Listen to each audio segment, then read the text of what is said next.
Hello guys, karibu katika session ya kwanza ya matumizi ya mfumo wa barua pepe za serikali ama email za serikali.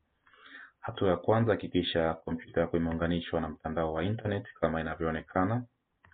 Hatua ya pili, fungua browser ya internet na sehemu ya juu ya address bar andika address ya barua pepe za serikali kama ilivyoandikwa mail.misungudc.go.tz, na hii inategemea upo katika halmashauri gani.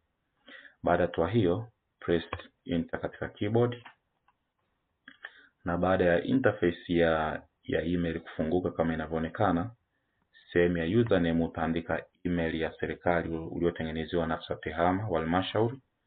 Mfano, email yangu ni clement.mosh@misungudc.go.tz, kisha nitaandika password.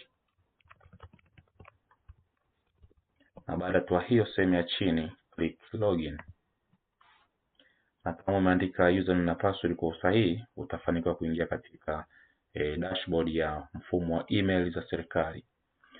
Na sehemu ya kushoto kwako, sehemu ya juu, kuna sehemu ya kucompose, ni sehemu ambayo utaandika ujumbe mpya wa email.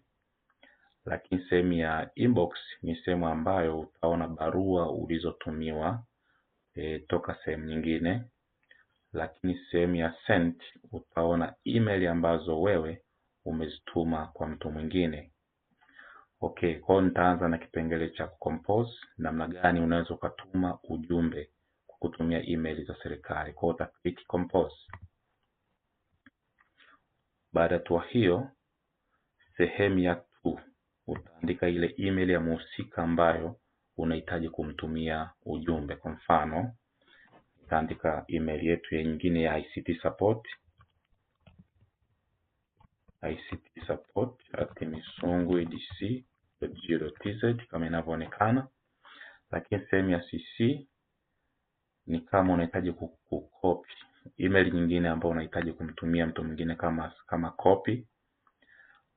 Sehemu ya subject utaandika kichwa cha habari kwa ufupi, labda tuseme yahusu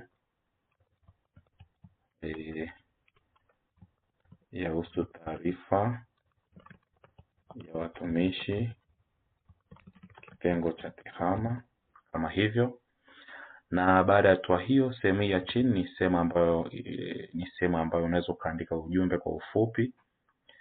Na sehemu ya attachment, kama una barua ambayo unahitaji kuifanyia attachment, sehemu ya kulia kwako kuna sehemu ya kuadd attach file. Kwa hiyo click sehemu hii attach file, na baada ya hiyo utaenda kuangalia location, sehemu gani hiyo barua ilipo.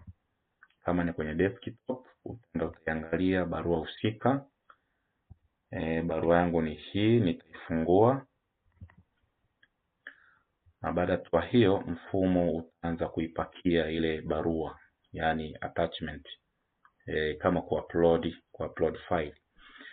Kwa baada ya hiyo, sehemu ya chini kabisa utaklik send, na baada ya hiyo kuna ujumbe unatokea sehemu ya chini, message sent successful. Kwa baada ya hiyo utakuwa umefanikiwa kutuma ujumbe kwa kutumia email za serikali. Na ili uweze kuona ujumbe uliotuma, ukiklik kwenye menu ya send utaona ujumbe uliotuma ndio huu hapa. Nitafungua na barua niliyoituma ni hii hapa inavyoonekana.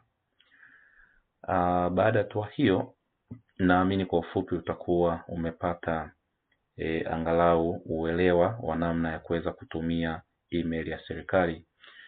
Na baada ya matumizi ya email ya serikali, sehemu ya juu kulia ni sehemu ambayo utaitumia kutoka kwa usahihi katika email. Kwa hiyo ukiklik sehemu hii, sehemu ya chini utaklik logout. Kwa hiyo baada ya hapo, naomba kuwasilisha session ya kwanza ya matumizi ya email za serikali.